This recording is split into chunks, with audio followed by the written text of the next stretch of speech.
Baik, Bapak Ibu, kita akan segera mulaikan saja ya.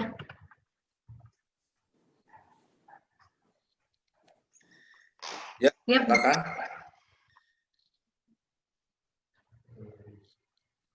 Assalamualaikum warahmatullahi wabarakatuh.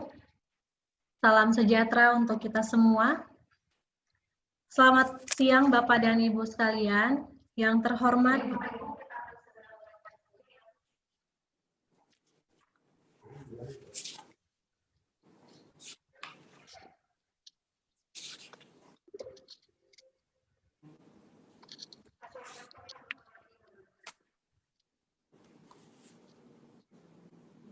yang terhormat Bapak Alfonsus Wijaya selaku Ketua DPP APPBI. Yang terhormat Bapak Budi Harjo Idwansyah selaku Ketua HIPindo. Dan yang terhormat juga para media yang sudah bergabung bersama-sama pada acara Jumpa Pers APPBI dan HIPindo dengan topik dalam keterpurukan penyewa dan pusat perbelanjaan menghadapi resesi ekonomi yang dilaksanakan pada hari ini, hari Senin 28 September 2020. Baiklah, saat ini saya akan membacakan susunan acara yang sudah tersusun. Yang pertama, sambutan Ketua Umum DPP APPBI, Bapak Alfonsus Wijaya. Yang kedua, sambutan dari Ketua Umum HIPindo, Bapak Budi Harjo Idwansyah. Yang ketiga, tanya jawab yang akan dibawakan oleh Bapak Yongki Surya Susilo selaku moderator. Dan saat ini kita akan langsung masuk pada acara yang pertama, yaitu sambutan yang akan dibawakan oleh Ketua Umum DPP APPBI, dalam hal ini Bapak Alfonsus Wijaya. Kepada Bapak dipersilahkan. Ya, terima kasih. Selamat pagi rekan-rekan media. Selamat pagi juga kepada teman-teman HIPindo dan juga tentunya pada rekan-rekan semua APPBI. Terima kasih atas kehadirannya, atas bergabungnya pada jumpa pers pada hari ini.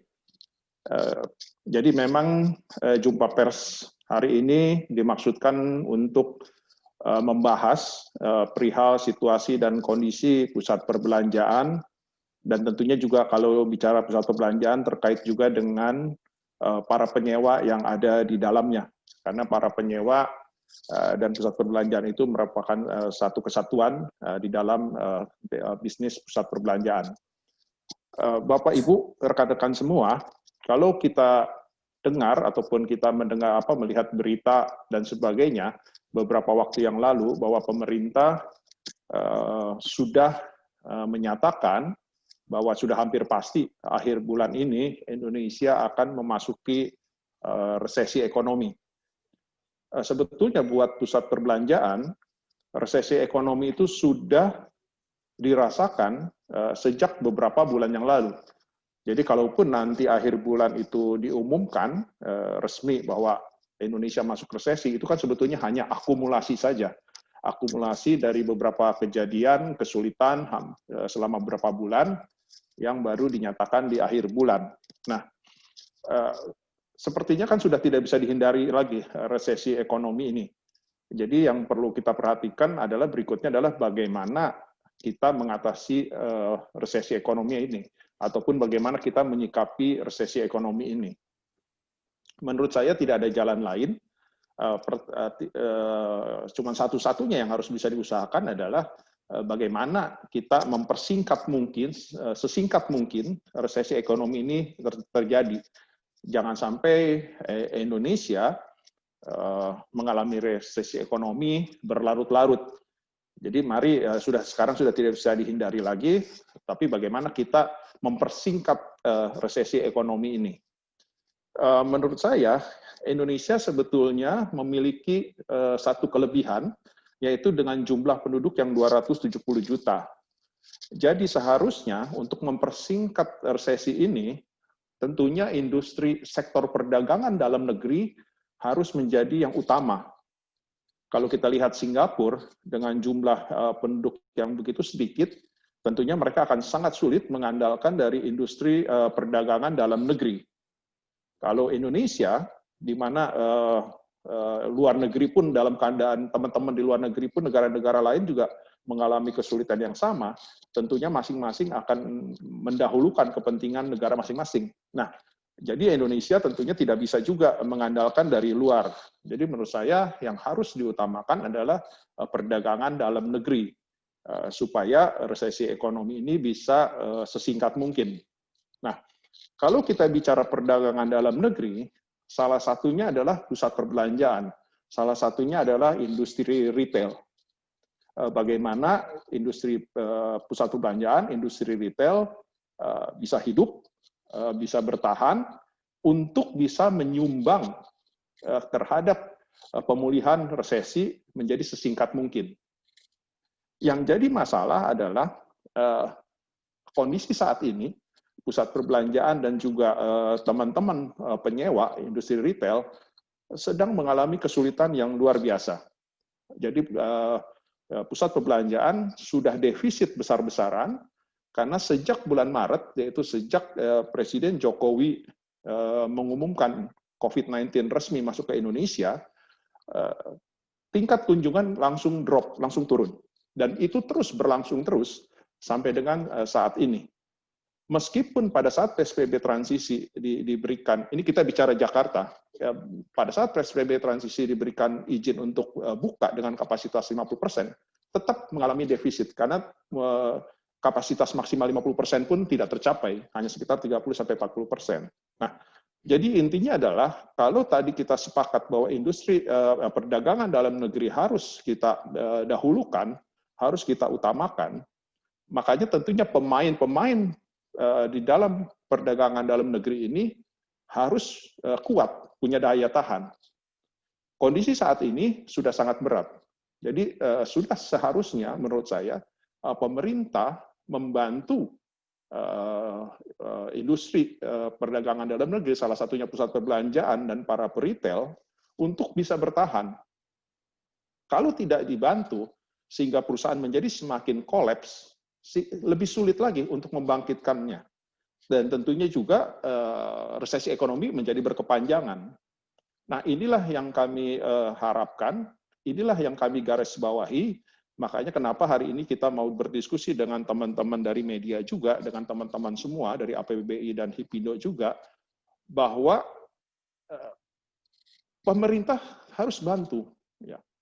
Pemerintah harus memberikan nafas supaya perusahaan-perusahaan ini tidak kolaps, sehingga resesi ekonomi, perdagangan dalam negeri bisa hidup, sehingga resesi ekonomi bisa menjadi sependek mungkin. Ya, Bapak Ibu yang hadir, yang pada hari ini, yang menjadi perhatian lagi adalah bahwa kalau kita lihat ada beberapa hal yang menjadikan tingkat kunjungan ke pusat perbelanjaan itu menjadi turun, menjadi drastis turun. Pertama adalah karena COVID-nya sendiri tentunya. Jadi banyak pengunjung yang masih hati-hati terhadap wabah COVID. Kemudian berikutnya adalah daya beli masyarakat yang begitu merosot sangat tajam. Jadi ada dua hal inilah yang menjadi penyebab kenapa tingkat kunjungan menjadi turun.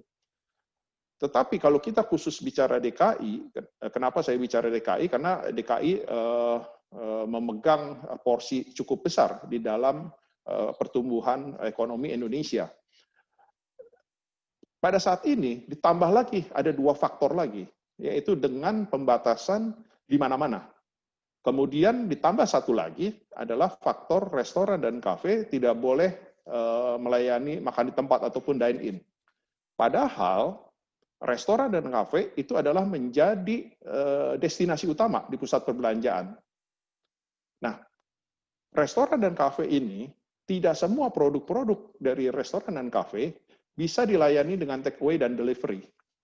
Jadi akhirnya apa? Akhirnya teman-teman di sektor F&B memilih untuk menutup sementara.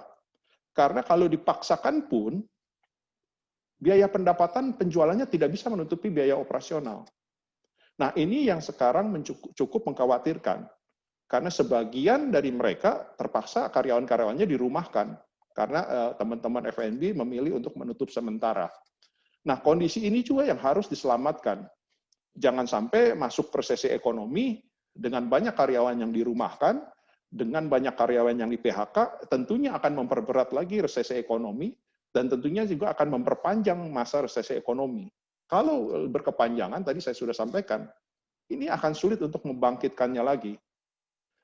Jadi inilah kondisi yang ada saat ini, yang sekiranya menjadi perhatian dari kita semua, dan tentunya juga kami berharap dari pemerintah supaya bisa memberikan bantuan. Bantuannya yang seperti apa? Pemerintah memang sekarang sudah banyak memberikan bantuan-bantuan, relaksasi ataupun stimulus dan sebagainya, tetapi tidak langsung kepada pusat perbelanjaan ataupun peritel. Sekarang kondisinya, pusat perbelanjaan dan peritel ini sudah di dalam keadaan yang sangat defisit, yang sudah istilahnya babak belur. Jadi bantuan dari pemerintah itu harus berbentuk langsung, yang harus efektif langsung kepada pusat perbelanjaan ataupun peritel. Karena sudah tidak ada waktu lagi. Sekarang ini kita berlomba dengan waktu antara resesi dan juga daya tahan daripada pusat perbelanjaan maupun peritel.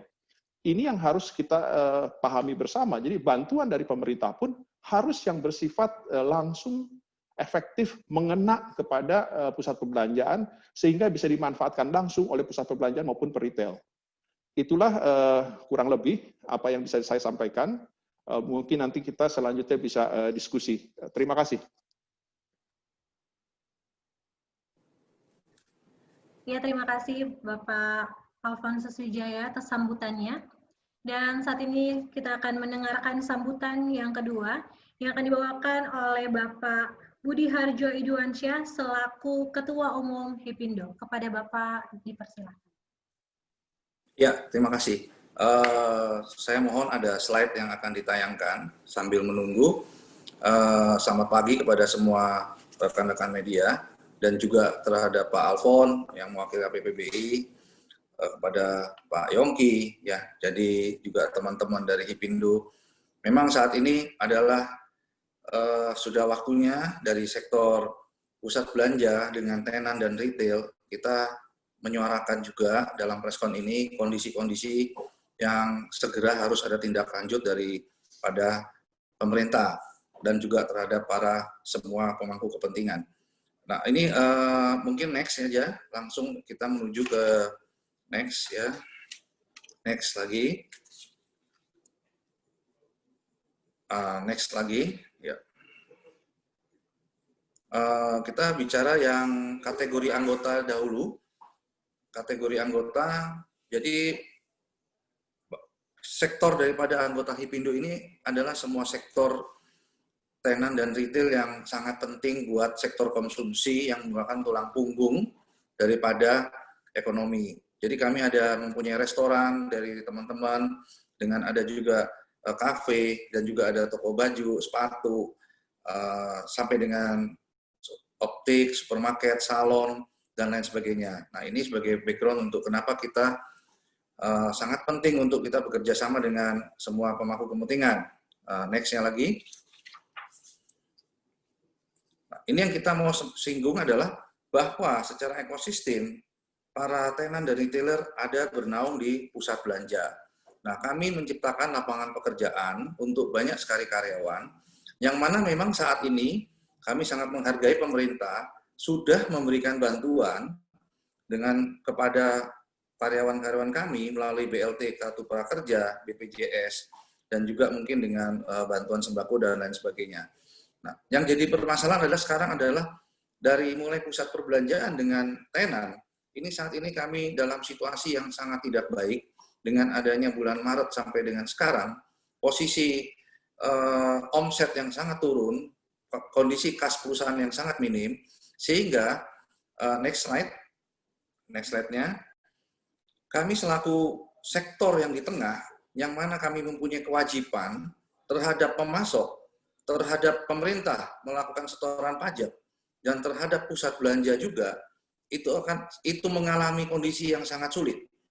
Yang mana saat ini, dan kami juga di sini ada tanggung jawab pada karyawan juga. Dan sektor retailer dan tenan dalam 6 bulan ini dalam tekanan yang sangat berat yang mana kami mempunyai kewajiban yang sekarang kami baru mulai kita lakukan di bulan pada saat bulan Juni sampai dengan Agustus kita mulai melakukan pengembalian omset, pengembalian daripada pencicilan terhadap semua, termasuk juga kami menyetorkan pajak ke pemerintah. Nah, kami harapkan ke depan bisa menjadi lebih baik. Namun pada bulan 9 kemarin di Jakarta yang merupakan 50% daripada kekuatan ekonomi dari sektor retail di pusat belanja, itu kami menghadapi adanya PSBB jilid ketiga. Dan itu restoran-restoran tidak bisa dine-in, itu tidak hanya restorannya saja yang berpengaruh sangat besar, tetapi tenan-tenan lain di dalam mall juga tidak ada traffic, karena tidaklah mungkin orang ke mall, tetapi terus tidak ada yang bisa sehabis belanja sepatu atau baju untuk bisa ke kafe.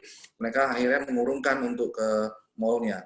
Sedangkan dari Hipindo sudah sangat konsentrasi untuk mendatangkan traffic ke pusat belanja dengan faktor protokol kesehatan yang sangat kuat, yang mana kami sudah menginvestasikan banyak tenaga dan dana agar pemulihan ekonomi nasional dapat kembali terlaksana. Kami sudah bekerja sama juga secara berlapis dengan pusat belanja, memastikan konsumen datang ke pusat-pusat belanja agar dapat aman dan juga sehat. Kami sudah banyak lakukan di video-video tadi, mulai dari semua sektor, mulai dari supermarket sampai ke salon, sampai ke juga toko-toko makanan. Kami sudah lakukan banyak pengamanan. Dan memang kita buktikan dengan klaster-klaster yang terjadi, kita tahu bahwa klaster-klaster yang timbul karena di pusat belanja itu sangat kecil, tidak merupakan yang besar. Dan itu besar harapan kami untuk memulihkan ekonomi ini. Ekonomi adalah mulai dari retailer dulu. Seperti tadi di gambar ini, kalau retailernya terkena, tidak ada omset, bagaimana kami melakukan kewajiban kami ke setoran pajak? Nah, di sini kami meminta kepada pemerintah untuk next slide-nya, tolong. Next slide-nya. Jadi kami minta kepada pemerintah bahwa kami selama ini sudah melakukan pembayaran pajak. Total omset daripada sektor retail itu 400-an triliun lebih, yang mana kita sudah melakukan kewajiban bertahun-tahun dengan baik dan benar. Kita selalu dipanggil dan menjadi partner pemerintah untuk memberikan masukan dan juga mendukung semua program-program pemerintah. Kita selalu mulai dari produk-produk barang yang harus memenuhi standar, mulai juga dengan barang-barang import yang membayar pajak secara legal. Ya, kita sudah melakukan itu semua. Kalau restoran ada PB1, dan kita sudah menyetor pajak sangat besar kepada pemerintah dari sektor retail kami. Nah, kami harapkan di dalam situasi sulit ini, dalam kondisi COVID force major ini, secara kami bahwa ini adalah kondisi darurat, pemerintah dan juga semua pemangku untuk bekerja sama menggerakkan kembali. Kalau sampai tadi Pak Alfon bilang retailnya ini tutup, itu akan sangat sulit untuk bangkit kembali. Dan kami sudah berupaya sejak Maret dengan sampai dengan bulan 8 ini, itu adalah perjuangan maksimal daripada kami. Kami memohon pemerintah membantu dengan langsung. Ya, misalkan di sini kami meminta adalah pembebasan pajak-pajak yang memberatkan situasi pada saat ini, supaya kami bisa tidak terlalu besar kewajiban untuk setoran-setoran tersebut. Mulai dari pajak yang kita lihat di gambar ini adalah pajak PPh final atas sewa 10%, PPh pasal 21, 23, 25, PPh 22 import, restitusi PPN dipercepat, dan juga untuk Pemda kami ajukan PB1, PBB, pajak reklame, pajak hiburan, pajak parkir. Termasuk juga sebenarnya ada pajak seperti pajak paten untuk merek dan lain sebagainya, yang mana semua pajak-pajak itu kita alokasikan untuk pemulihan ekonomi, toko-toko itu bisa tetap buka, jangan sampai timbul penutupan toko dan PHK. Ya, oke, untuk next-nya. Dan juga kami ajukan juga adalah untuk bantuan tunai kepada karyawan kami, sehingga kami bisa berkurang kewajiban kami kepada dalam hal costing untuk penggajian, karena itu sangat penting. Dengan adanya pengurangan kewajiban kami untuk membayar gaji karyawan dengan bantuan seperti di Singapura, seperti di negara-negara lain, yang mana sektor retail dijaga supaya bertahan, kami bisa mengalokasikan untuk tetap bertahan, tidak tutup toko, membayar supplier, membayar juga ke pihak mall dan juga kepada pihak pemerintah. Nah, kami merasa bahwa sudah saatnya sekarang waktu itu sangat cepat, harus cepat sekali tindakan-tindakan yang dilakukan oleh pemerintah, karena ini adalah sudah lampu merah saat ini. Terima kasih. Dari Hipindo nanti kita akan diskusi bila memang ada pertanyaan. Terima kasih.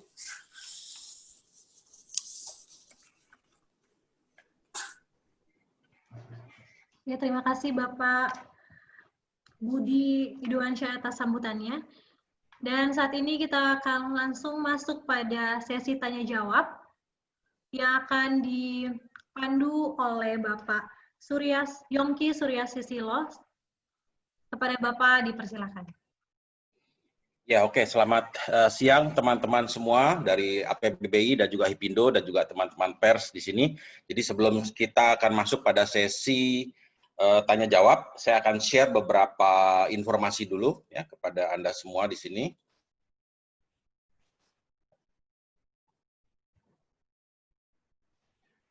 Baik Bapak Ibu, jadi kita sempat mengadakan beberapa survei kecil ya ke anggota tenan di mall di sini, bagaimana pendapat mereka gitu ya. Tapi sebelum kita masuk kepada hasil survei di sini, saya ingin share dulu mengenai data terakhir penjualan retail, terutama di sini adalah FMCG. Kenapa FMCG? Karena FMCG adalah yaitu suatu sektor yang sangat sensitif terhadap daya beli, ya, terutama di sana, dan juga mungkin keinginan beli juga demikian ya. Nah, ini adalah tren dari bulan, kita melihat ada tren minus dari bulan dari bulan Mei, ya, Mei, Juni, Juli, dan terakhir adalah Agustus di sini ya. So intinya market ini di Q1 masih positif, tetapi turun sejak Maret dengan terindikasinya COVID-19 dan mulai turun pertumbuhannya sehingga hit minus, dan minusnya ini nggak tanggung-tanggung bapak-bapak, ini adalah minusnya double digit ya. Jadi kalau kita lihat sangat tinggi sekali, minus 18, minus 17, dan terakhir Agustus masih minus 12.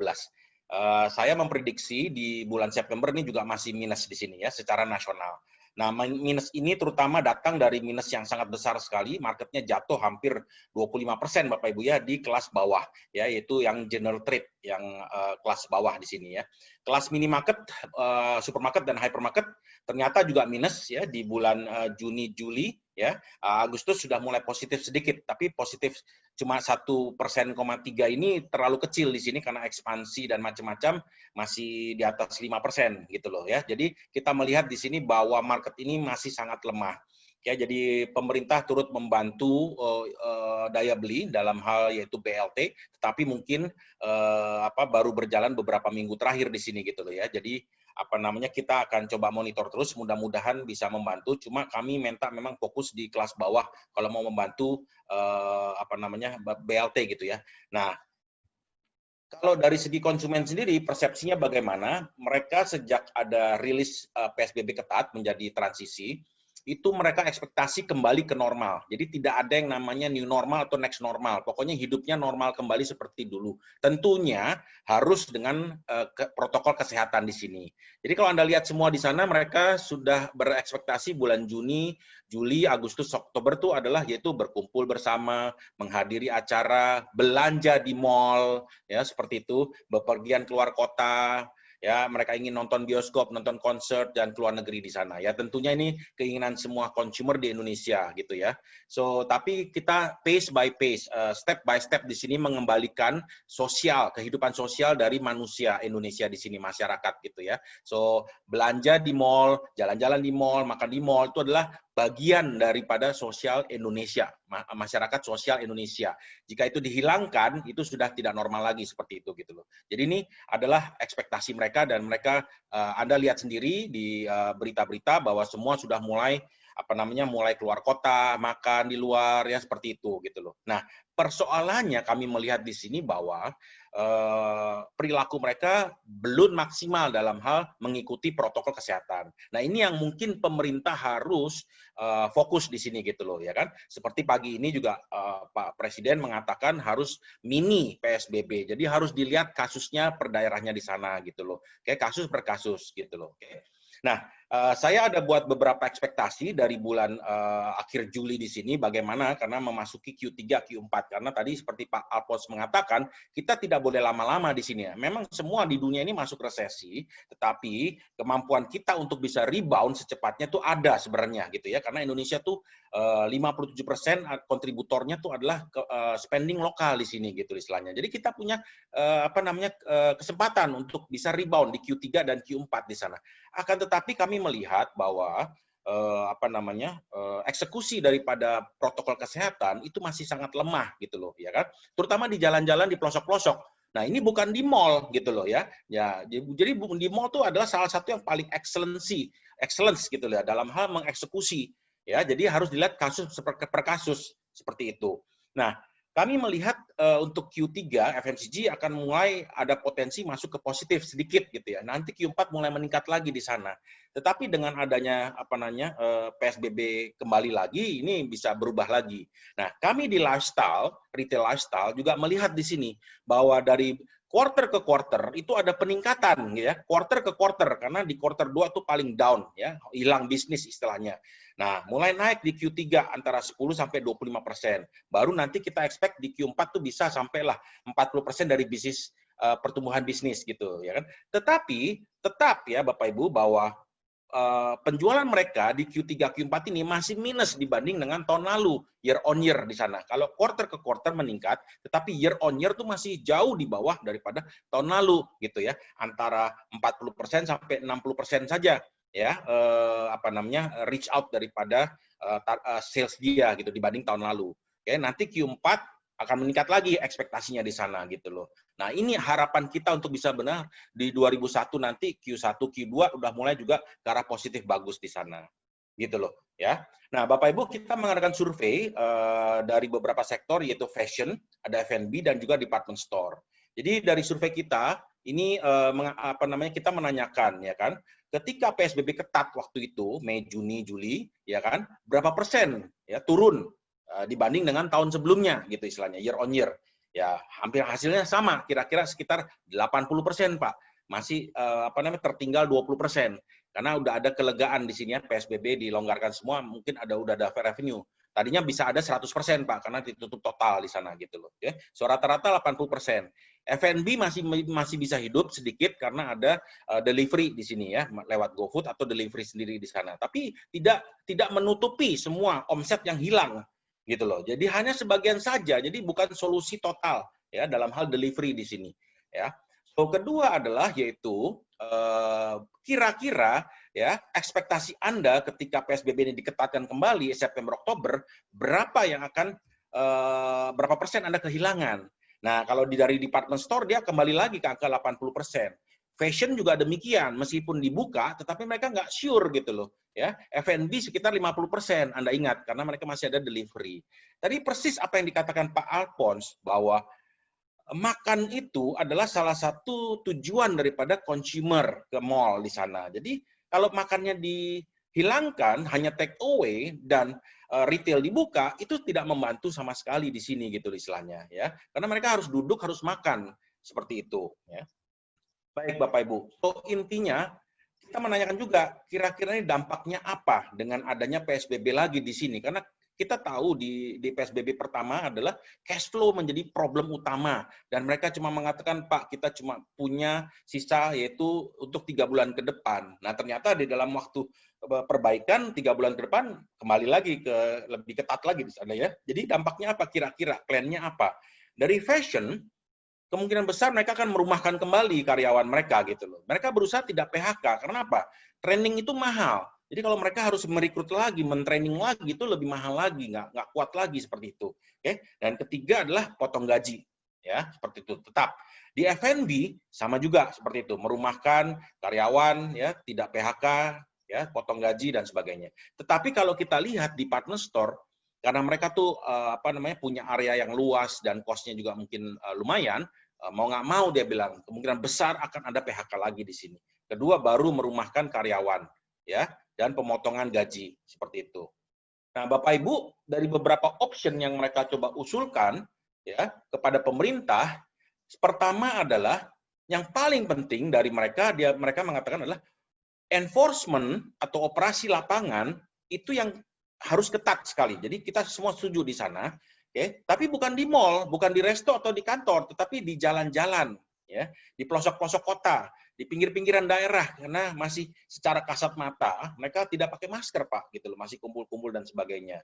Jadi harus secara agresif mencari orang tanpa gejala, ya, mencari penderita di sana, langsung mengisolasi di sana. Karena kebanyakan mereka juga tidak mau mengisolasi diri karena apa? Kehilangan mata pencaharian. Nah, pemerintah coba dipikirkan bagaimana bisa memberikan ganti dulu sementara mereka diisolasi di sana. Kedua adalah enforcement protokol kesehatan di tempat penduduk dan umum, gitu ya. Tadi hampir sama di sana. Jadi coba dilakukan juga bisa dengan secara regional, Jabotabek dikembalikan 3-4 minggu langsung diketatkan kembali. Tetapi selesai gitu loh. Jangan diulang-ulang lagi, bocor lagi di sana. Nah, ini dia gitu loh. Kalau enggak ini gejolaknya tidak tetapi W terus-terusan seperti itu gitu loh. Nah, dari hasil survei kita, apakah ya anggota kita nih restoran, tenan di mall dan juga beberapa di tempat lokasi lainnya di sana, dari 20 responden tidak ada ya positif OTG dan macam-macam, hanya satu saja di sana. Jadi lumayan kecil dan terkontrol di sini, cuma satu OTG saja di sini gitu terdeteksi. Jadi lumayan terkontrol di sana. Nah, ini harapan mereka, mudah-mudahan. Oke, jadi secara summary dari hasil beberapa survei kecil ini adalah para tenan itu setuju bahwa enforcement itu harus kuat ya dan mereka harus disiplin protokol di sana. Nah, ini yang coba dijalankan di mall ya. Kesehatan oleh pemerintah. Lantas pengetatan PSBB sebaiknya itu mereka katakan di pelosok-pelosok kota pinggiran ya seperti itu karena ini yang memang kelas menengah bawah, ini yang memang masih tidak disiplin. Menengah ke atas itu yang paling takut dalam hal COVID ini juga ya seperti itu. Lantas juga enforcement di mall kami mengatakan sudah sangat ketat gitu loh karena mengangkat standar-standar yang mungkin bisa ke arah internasional di sana gitu loh. Oke, sudah dijalankan dengan sangat ketat gitu loh. Jadi kalau ada apa-apa pun masih bisa dikasih masukan ya. Terakhir adalah pengetatan PSBB sangat berdampak pada nilai penjualan. Langsung turun mereka mengatakan di sana. Kinerja keuangan perusahaan inilah yang mereka sangat concern cash flow di sini ya. Dan keputusan PHK, merumahkan, memotong gaji, itu sudah di tangan di sini gitu istilahnya. Oke. Yang terburuk adalah terpaksa menutup perusahaan. Nah, berarti negara akan kehilangan pembayar pajak ya ke depan di sana gitu loh. Nah, apakah negara ingin memelihara mereka supaya tetap hidup supaya tahun depan masih bisa kencang lagi atau sudah kolaps semua di sini gitu loh. Nah, ini yang concern tolong diperhatikan, turunkan bantuan. Ini adalah supply chain, mall, tenannya, suppliernya, dan UKM di sini. Jadi 4. Ketika pemerintah menolong mall, mereka juga membantu tenan. Tenan membantu supplier membantu para UKM yang membuat produk-produknya dan sebagainya seperti demikian gitu loh. Nah, ini adalah hasil survei kami gitu loh. Oke. So, prinsipnya kita akan masuk pada sesi pertanyaan di sini ya. MC, apakah Anda memandu atau saya langsung di sini menjawab dari yang di chat di sini ya? Pak Yongki jadi moderator aja, Pak. Silakan. Ya, maksudnya pertanyaan langsung dibuka mic-nya atau di chat di sini? Boleh dibuka atau gimana? Raise hand? Ya, raise hand, Pak. Tapi ada juga yang sudah chat. Oke, saya baca yang sudah chat aja di sini ya. Saya rasa mungkin kita go chat aja deh. Ya. Pertama, apakah Hipindo dalam waktu dekat ini, kira-kira menurut Hipindo kapan bisa normal kembali dan bisa dibuka kembali? Jadi menurut Hipindo kapan bisa dibuka lagi? Oke, ya ini silakan Pak Budi mungkin. Mestinya nggak susah ini pertanyaan. Ya, kalau soal dibuka kembali, jadi kami kan bukan pemerintah. Jadi kalau kami siap-siap saja, kami sudah sampaikan protokol kesehatannya sudah kami maksimalkan, sudah kami investasikan, dan juga mall juga sudah melakukan. Jadi kami siap kapan saja dibuka. Namun dalam situasi yang kami minta dalam pembukaannya itu diizinkan beroperasi seperti restoran, dine-in, atau mungkin kayak seperti semacam salon juga bisa beroperasi. Karena protokolnya sudah kami siapkan dan itu sudah mengurangi jauh sekali untuk penularan. Ya, baik Pak. So intinya pertanyaan kedua di sini adalah berapa besar porsi perpajakan yang tadi diminta? Jadi intinya mungkin lebih detail. Kalau kita minta pajak diringankan, kira-kira berapa besar Pak pajak yang ingin diringankan, gitu Pak? Nah, kalau melalui Hipindo, ya, kalau pajak 4 ayat 2, 10% dari sewa, itu berarti 10% dari nilai sewa akan lebih berkurang dalam situasi saat ini juga akan sangat membantu ya. Itu langsung membantu baik ke kedua belah pihak, pusat penyewa maupun yang menyewakan. Nah, kalau untuk porsinya secara persentage, costing daripada sewa dan maupun biaya-biaya yang lainnya itu bisa mencapai dari selain gaji itu yang terbesar gaji dan operasional itu bisa di 20% ya daripada costing kita, 20-25%. Untuk biaya, ya. Silakan. Ya, Pak Alphonse silakan Pak. Jadi kira-kira insentif pajak apa yang memang kita coba minta apa ya? Kita sudah berapa kali coba ajukan, tetapi mungkin masih belum tapi ya silakan Pak Alphonse ajukan kira-kira secara detail apa yang kita minta. Mic-nya Pak. Ya, terima kasih Pak Yongki. Jadi memang pemerintah saat ini sudah banyak melakukan relaksasi ataupun stimulus, tetapi tidak langsung kepada pusat perbelanjaan. Jadi contohnya adalah BLT dan sebagainya. Beberapa bulan lalu itu masih oke, masih bisa. Tetapi sekarang itu kan kondisi pusat perbelanjaannya semakin berat, semakin defisit. Terutama kemarin traffic di PSBB pengetatan ini hanya tinggal tersisa sekitar 10% sampai dengan 20% saja. 10% ataupun 20% ini adalah sisa 50% daripada PSBB transisi. Pada saat PSBB transisi kurang lebih 30-40%. Jadi sekarang tinggal sisa 10-20%. Artinya apa? Kondisinya semakin berat. Kenapa? Makanya pusat perbelanjaan minta bantuan dari pemerintah yang sifatnya langsung. Jadi jangan, kalau yang tadi kan BLT dan sebagainya untuk mendongkrak daya beli. Tetapi kan ini tidak langsung kepada pusat perbelanjaan. Nah, yang kami minta itu ada tiga jenis. Pertama ada yang dari pemerintah pusat, yaitu pembebasan pajak penghasilan dan PPN. Kedua, yang dari pemerintah daerah. Dari pemerintah daerah itu adalah pembebasan pajak bumi bangunan, pembebasan pajak reklame, dan juga pembebasan parkir. Kenapa ini kami minta? Karena meskipun kondisi pusat perbelanjaannya tutup ataupun tidak beroperasional secara penuh, tetap harus bayar PBB, harus tetap bayar pajak reklame. Inilah yang tadi saya maksudkan yang sifatnya langsung. Jadi kalau dibebaskan pajak reklame, dibebaskan PBB, maka tentunya ini akan langsung bermanfaat buat pusat perbelanjaan untuk bisa mengatur cash flow supaya tidak defisit. Nah, kalau tidak defisit bisa membantu meminimalkan PHK, bisa membantu juga para penyewa. Inilah yang kami maksudkan tadi sifatnya langsung. Kemudian yang ketiga yang kami minta adalah subsidi gaji pegawainya mall, karyawan. Selama ini juga pemerintah sudah memberikan subsidi, tetapi itu kan sifatnya tambahan. Ya, kalau nggak salah yang 600.000 atau apa itu ya, itu sifatnya kan tambahan. Tetapi ini adalah terhadap karyawan sehingga pusat perbelanjaan bisa membayar hanya sekitar misalkan bantuan pemerintah adalah 50%. Jadi 50% dari pengusaha dari pusat perbelanjaan, 50% lagi dari pemerintah sehingga karyawan tetap terimanya adalah 100%. Kurang lebih itu yang kami minta saat ini dan itu kami minta harapkan secepatnya. Karena kondisi yang tadi saya sampaikan, akhir bulan ini sudah akan dinyatakan resesi ekonomi. Jadi tentunya dengan dinyatakan resesi ekonomi, meskipun sudah selama ini juga sudah kita rasakan, tetapi saya yakin dengan efek pengumuman nanti, pasti akan ada efek terhadap dunia usaha, akan ada efek terhadap transaksi jual beli dan sebagainya.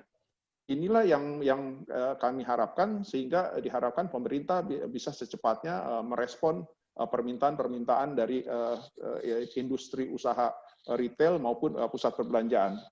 Ya, terima kasih Pak Yongki. Pak Yongki, baik. Saya tambahin sedikit Pak.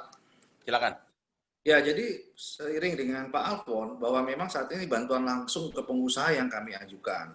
Kami juga seperti Pak Alfon bahwa karyawan itu kami minta disubsidi karena karyawan kami ini sangat banyak dan kalau sampai kita terjadi PHK juga susah perusahaannya. Jadi bantuan langsung tunai itu diharapkan bisa masuk ke perusahaan melalui mensubsidi sumber daya manusia kita yang jaga toko tiap hari. Itu juga kita ajukan termasuk yang pajak-pajak tadi, Terima kasih Pak Endi. Ya, baik Pak. So, ada pertanyaan lagi di sini adalah yaitu kira-kira Pak ya, karena mereka mau mengeses kira-kira dampak terburuknya apa. Jadi kalau misalnya ini masih diperpanjang dari Oktober masih lanjut lagi juga di sana, kira-kira Pak mengenai PHK karyawan, potong gaji, ini seberapa buruk Pak? Boleh dijelaskan dari tenan dan juga dari mall. Ya, menurut saya begini. Jadi sekarang itu yang mengkhawatirkan adalah PSBB ketat ini bisa berkepanjangan. Itu yang mengkhawatirkan pusat perbelanjaan. Kenapa? Karena tren jumlah kasus positif itu bukannya menurun, tapi cenderung naik dari waktu ke waktu. Padahal maksud daripada pemberlakuan PSBB ketat itu adalah untuk mengurangi jumlah kasus positif. Ini yang dikhawatirkan. Nah, kenapa? Kalau ini berlarut-larut terus, tadi teman-teman dari FNB sudah merumahkan karyawan-karyawannya. Kalau ini berlanjut terus, akhirnya daya tahan daripada penyewa, retail itu tidak akan mampu lagi. Yang tadinya dirumahkan akan meningkat menjadi PHK. Tadi Pak Yongki juga sudah singgung. Nah, kalau sudah PHK terhadap para penyewa, tentunya juga akan mempengaruhi perusahaannya. Kalau terus berlanjut terus, perusahaannya akan kolaps, penyewa-penyewa ini.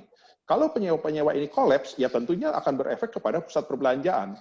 Ini yang kita sebut tadi satu kesatuan, satu ekosistem. Ya. Jadi kita tidak tahu ini jumlah kasus positif akan selesai sampai kapan, akan turunnya sampai kapan, gitu loh. Nah, ini yang kita harus antisipasi. Kita bersama-sama pasti akan berusaha bersama dengan pemerintah untuk menurunkan jumlah kasus positif. Tetapi di satu sisi pengusaha juga sudah kehabisan tenaga. Jadi itu yang kami harapkan, makanya kita berusaha minta pemerintah untuk membantu supaya perusahaan bisa bertahan, sementara jumlah kasus positifnya kita berusaha untuk tekan. Kurang lebih itu kondisi saat ini yang terjadi, Pak Yongki. Terima kasih. Ya Pak, so kalau kembali lagi boleh tanya dikit, mungkin Pak Budi, kira-kira chance kemungkinan untuk PHK gimana Pak? Ya, kalau sejak Maret, retail atau tenan itu kan membutuhkan tenaga ahli ya. Jadi kita tidak semudah itu untuk mem-PHK, tetapi melihat situasinya, merumahkan itu sudah pasti akan terjadi karena tokonya tutup dari Maret. Nah, kita baru mulai bergerak lagi kemarin di bulan Juli, Agustus. Nah, ini sekarang kita sudah mulai melakukan lagi merumahkan karena penjualannya hanya 10%. Nah, chance-nya itu yang kita khawatir makanya kita adakan preskon ini, tanpa ada bantuan dari pemerintah, sangat besar akan ada penutupan, dan itu sudah terjadi. Beberapa retail brand itu sudah bahkan menutup di seluruh mall bisnisnya. Jadi brandnya itu sudah nyerah gitu ya. Itu sudah ada. Ya, oke, baik Pak. So ini ada pertanyaan Pak dari anggota kepada Pak Alphonse. Mereka mendengar bahwa dari pihak APBPI sudah mengajukan beberapa usulan kepada Kemenko, Pak Erlangga di sana. Nah, mereka menanyakan apakah sudah ada pembicaraan ataupun sudah ada tanggapan, Pak? Ya, yang saya ketahui adalah memang ini sudah dibahas. Jadi surat dari APBI permohonan sudah dibahas di dalam rapat koordinasi Menko. Tetapi tentunya mungkin keputusan belum ada sampai saat ini. Kemudian mereka mungkin pemerintah, saya yakin masih perlu waktu untuk menggodoknya. Tetapi kami harapkan kembali lagi bahwa responnya kalau bisa tolong secepatnya, dikarenakan kondisi ini yang menurut saya cukup mengkhawatirkan karena PSBB ketat kita perkirakan hanya 1-2 periode, tapi kalau melihat seperti ini bisa lebih lama dari PSBB yang pertama. Kalau sampai lebih lama, ya tentunya ini akan sangat mengkhawatirkan sekali. Ditambah lagi dengan akhir bulan akan masuk resesi ekonomi, ini situasinya lebih parah lagi. Kalau pada saat PSBB yang pertama, itu kan kondisi perekonomian masih belum dinyatakan resesi. Sekarang ini PSBB ketat, ditambah lagi plus resesi ekonomi. Jadi bisa dibayangkan betapa beratnya, dan saya rasa kita semua sudah tahu bahwa sejak bulan Maret, berarti sudah 6 bulan lebih, kondisi defisit terus, ditambah masuk resesi ekonomi, ditambah PSBB yang ketat terus, wah ini situasinya memang sangat berat. Kurang lebih itu Pak Yongki. Ya, baik. Pak Alphonse di sini ya karena ada message bahwa ini bisa berlanjut dan juga akan lebih lama dan juga akan berdampak gitu ya. Ada beberapa pertanyaan di sini yang sama. Intinya gini Pak, kira-kira Pak dari pihak APBI apakah ada insentif Pak untuk para tenan ya kalau mereka memperkirakan bahwa ini PSBB akan semakin ketat dan juga masih berkepanjangan gitu Pak. Jadi bersama-sama bisa survive Pak, mall, tenan dan juga mungkin suppliernya semua seperti itu. Antisipasi Pak gitu loh. Kira-kira apakah akan ada beberapa insentif atau gimana ya yang akan dibicarakan bersama gitu. Ya, saya kira sampai dengan saat ini saya percaya semua teman-teman pusat perbelanjaan dan juga teman-teman para penyewa sudah banyak melakukan negosiasi-negosiasi. Dan juga saya yakin bahwa semua sudah bisa mendapatkan kebijakan-kebijakan. Namun tentunya kebijakan tersebut tidak bisa disamaratakan antara satu mall ataupun satu pusat perbelanjaan dengan pusat perbelanjaan yang lain. Demikian juga kebijakan yang diberikan kepada tenant-tenant ataupun penyewa tidak bisa sama. Kenapa? Karena kondisi pusat perbelanjaan masing-masing tidak sama kemampuannya, tidak sama kelasnya, tidak sama juga daya tahannya, skala perusahaannya, dan sebagainya. Demikian juga dengan penyewa-penyewa, masing-masing juga berbeda. Ada penyewa yang usaha kategori usaha besar, ada usaha kecil, dan sebagainya. Jadi tentunya kebijakan yang diberikan itu tidak bisa sama. Nah, bagaimana selanjutnya? Untuk selanjutnya, kembali lagi, pertama tadi prinsip tadi bahwa pasti akan teman-teman akan memberikan kebijakan-kebijakan, tetapi tidak bisa sama rata. Nah, yang jadi masalah, kalaupun sudah di kebijakan yang diberikan, apakah pusat perbelanjaan masih punya kemampuan untuk memberikan lagi? Ini yang menjadi pertanyaan. Kalau pusat perbelanjaan yang skala besar, mungkin masih bisa memberikan, tetapi teman-teman yang skala perusahaannya kecil, pusat perbelanjaan itu kan bukan hanya ada di Jakarta saja, di Jakarta pun sama. Kalau kita lihat di daerah-daerah luar Jakarta, ataupun jangan lihat yang di CBD gitu loh, itu pun mereka punya kemampuannya yang sangat-sangat terbatas. Nah, ini yang kenapa saya sampaikan tadi bahwa ini harus dibantu oleh pemerintah supaya pusat perbelanjaan, berkat bantuan pemerintah, pusat perbelanjaan bisa membantu lagi teman-teman penyewa. Kalau enggak ya akan sangat sulit. Jadi kembali lagi Pak Yongki, kembali lagi pasti akan dibantu, tetapi tergantung daripada kemampuan dari masing-masing pusat perbelanjaan. Demikian, terima kasih.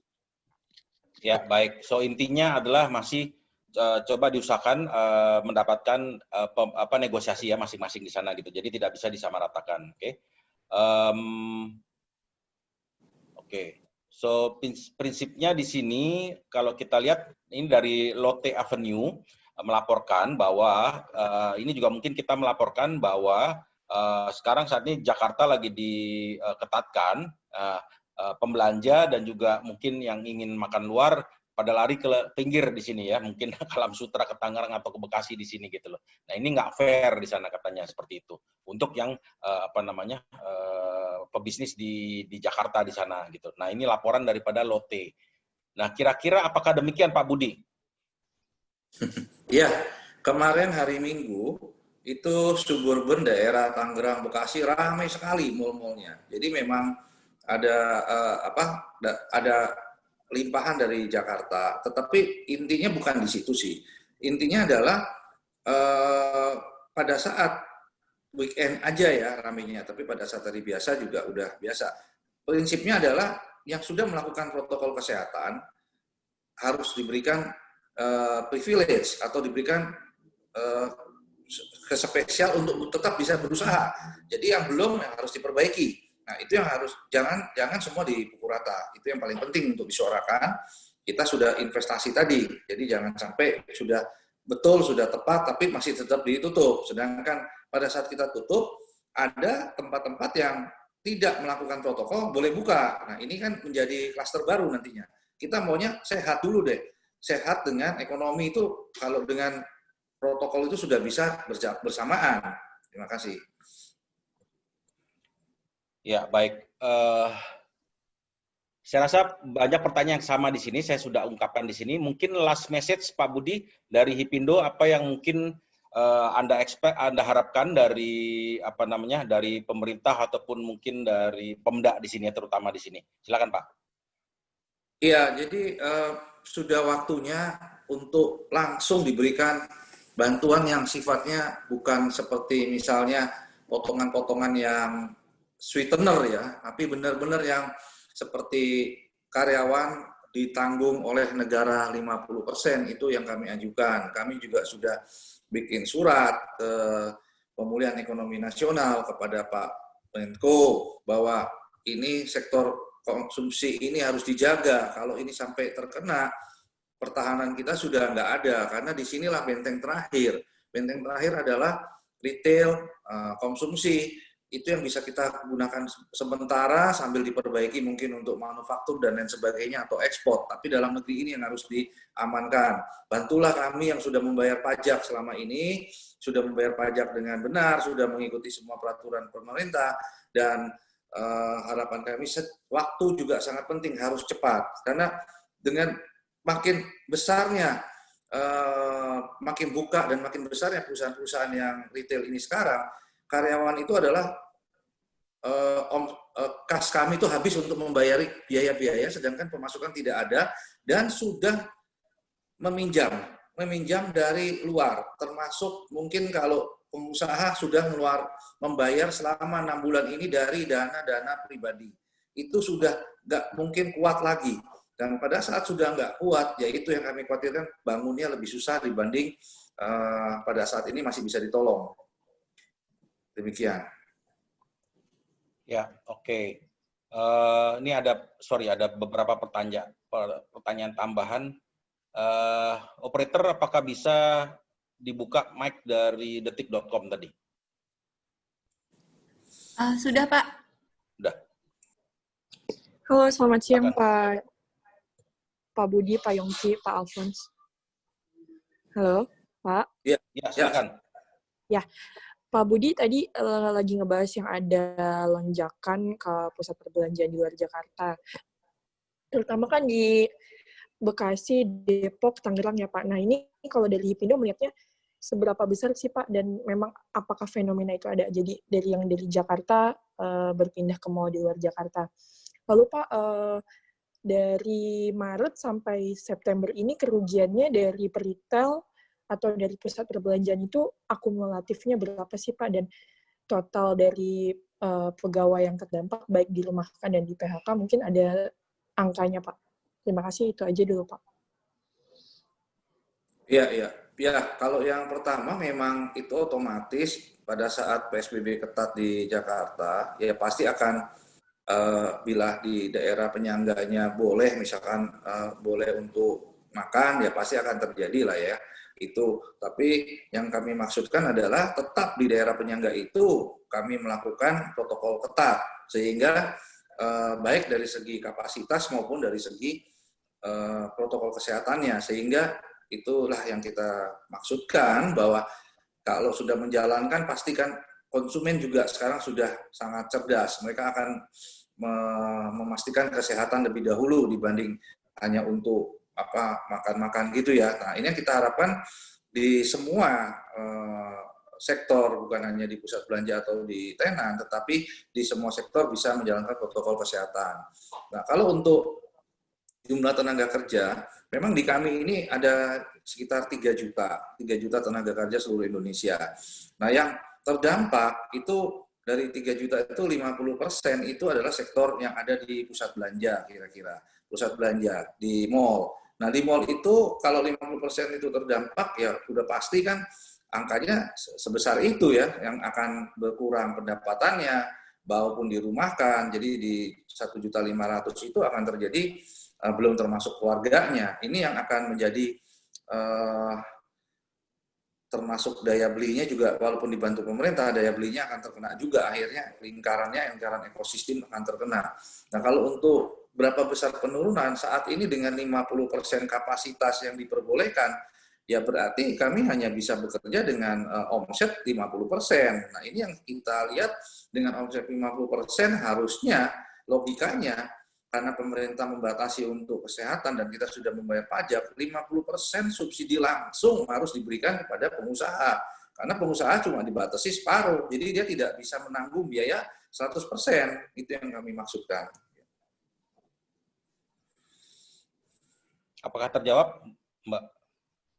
Bu? Kalau angka kerugiannya akumulatifnya berapa ya, Pak? Kalau angka, ya seperti saya ungkapkan, kami itu setahun hampir 400 triliun. Ya, dihitung aja kalau boleh 50%, ya cuman omsetnya turun jadi 200 triliun logikanya ya. Ya kerugiannya di situ. Nah, tapi kan biayanya nggak bisa nutup gitu.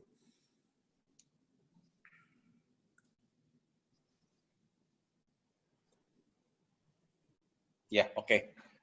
Ini pertanyaan saya sudah lihat semua. So intinya kalau mereka ingin beberapa angka di sini untuk pengelola perbelanjaan, kira-kira yaitu berapa persen yang sudah dirumahkan ya waktu itu, dan kira-kira ke depan bagaimana, dan juga dengan Hipindo gitu loh. Pak Alphonse masih di tempat, Pak?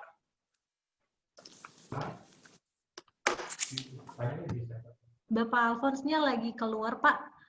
Oke, lagi keluar. Mungkin Pak Budi dulu sebentar. Nanti kalau memang ada pertanyaan bisa ditampung dulu. Iya, ya. Jadi kalau ada tadi dampak dirumahkan dan sebagainya, mereka menanya kira-kira berapa persen dari total staf, Pak? Pak Budi. Iya, ya. Jadi kalau dirumahkan itu kita anggap satu shift ya. Biasanya kita bikin hanya biasa kan 2 shift. Jadi ya ini saya belum dapat data detail karena kita kemarin udah minta data dari anggota, baru nyampe di angka 100.000 karyawan yang berpotensi ya, 100.000 potensi gitu. Datanya belum lengkap, hanya dari 90 perusahaan yang melaporkan kemarin itu. Nah, itu ada potensi ya yang akan terjadi, dirumahkan atau di shifting alias berkurang pendapatannya gitu. Oke. Iya, saya rasa pertanyaan sudah dijawab semua. Jadi mungkin saya kembalikan ke MC, silakan.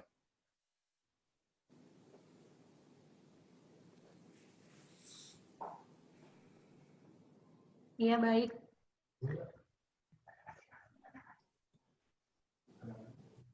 Iya, baik. Terima kasih Bapak Yongki yang sudah memimpin jalannya sesi tanya jawab kita pada siang hari ini. Dan terima kasih juga kepada para narasumber kita, Bapak Alphonsus Wijaya dan Bapak Budi Harjo Idwansyah. Dan tentunya terima kasih juga kepada para media yang sudah memberikan pertanyaan. Dan saat ini kita masuk pada penghujung acara. Saya mengucapkan terima kasih kepada seluruh Bapak dan Ibu sekalian yang sudah mengikuti acara jumpa pers kita pada siang hari ini. Kami mohon maaf jika ada kesalahan dan kekurangan selama acara ini berlangsung. Akhir kata, saya mengucapkan terima kasih, selamat siang, wassalamualaikum warahmatullahi wabarakatuh.